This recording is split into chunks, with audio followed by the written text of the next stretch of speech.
Welcome back to the 10 steps to start acting in LA. We are on step number 6. Hi, I'm Melissa Schumacher, founder of theconfidentactor.com and working actor in Los Angeles. Today, we are talking about reels, clips, and video. So, let's get right into it.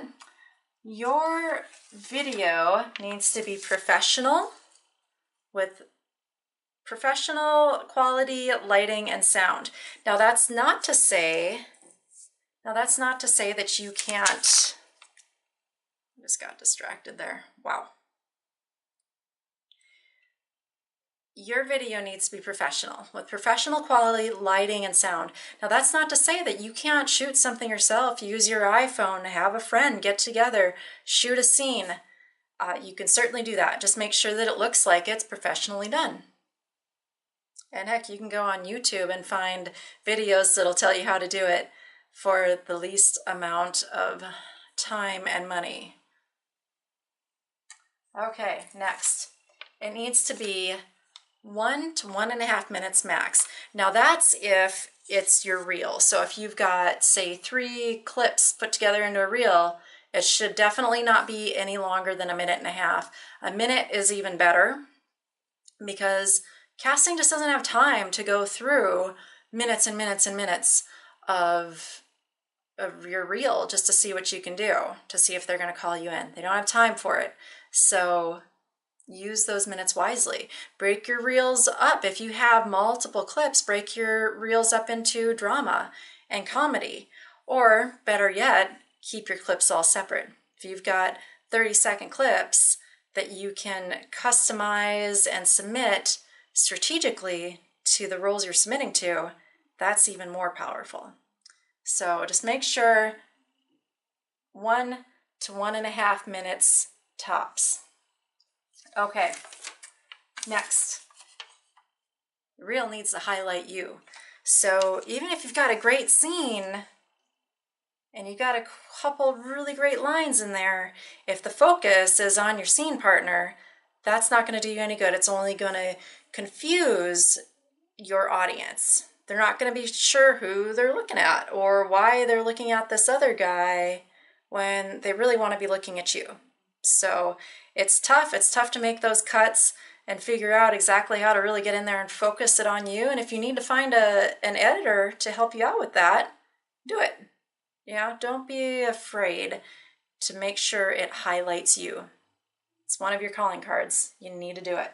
All right, how to get video. That is a good question. There are lots of ways you can get video. First, hire a service to shoot your reel. That's one of the things I did when I first came to LA. Well, I didn't do it right away. I wish I would have, because I could not even get a student film audition until I had a reel up on my Actors Access account. I just couldn't even get the audition, get in the room. So I had to have a reel. And what I did is I hired a service, and what they did is I told them the type of role and the situation I was looking for. They wrote a quick little, what they called a mini log at the time, and it shot like a over the shoulder on me. So the focus was on me, and it was the type of character that I was marketing myself for. Now they've gone a little more into making it, I think, a little more than just a mini log. Now the trends change, but a good video, especially a service who specializes in reels, will know what the trends are right now and the best way to go about it. And it may cost, a few $100s, but when it starts getting you work, it is well worth it. At the same time, if you've got a group of friends who want to get together and shoot a few scenes, why not do that? And that doesn't cost you anything except a little bit of time. And you can use your smartphone to do that. We have such great quality cameras on our smartphones now that there's no reason you can't shoot a real quick scene or a real quick clip to highlight what you can do, and use that until you actually book bigger, better work that'll get you the more professional reel. All right, student films. Student films are great, and you can get some really great footage off those student films. One thing that I do caution you is, even if you book a student film right away when you move out here, still get yourself some other footage, simply because student films can take forever to get your copy. Even if you get a contract signed that says they can't use it until you get your copy, or they can't have their grade until you get your copy, whatever, those tricks that you can use, they can be helpful. But the fact is, you're still going to be waiting 6 months to a year a lot of times on student films, and sometimes you never get it.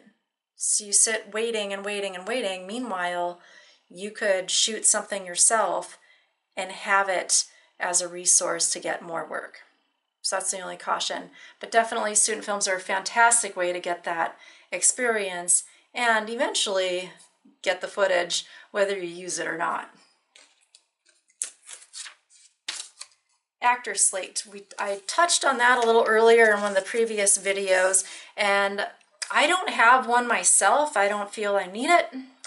It kind of goes back and forth. I hear some casting directors say they love them, some say they don't really care for them.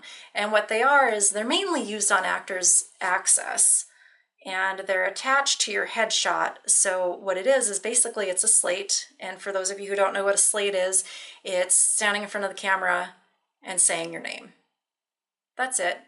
And on Actors Access, what you do is you attach it to your headshot. It helps your video, or because it's a video, it helps your submissions rank higher. So if you don't have any video at all, I would say definitely get yourself an actor slate.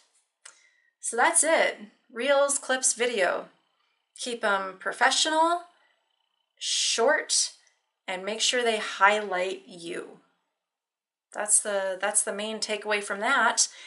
And that's about it. If you found this helpful, make sure you click like, and if you have questions or comments, put them below, because I definitely want to hear back, find out what works in this video for you and how I can improve in future trainings.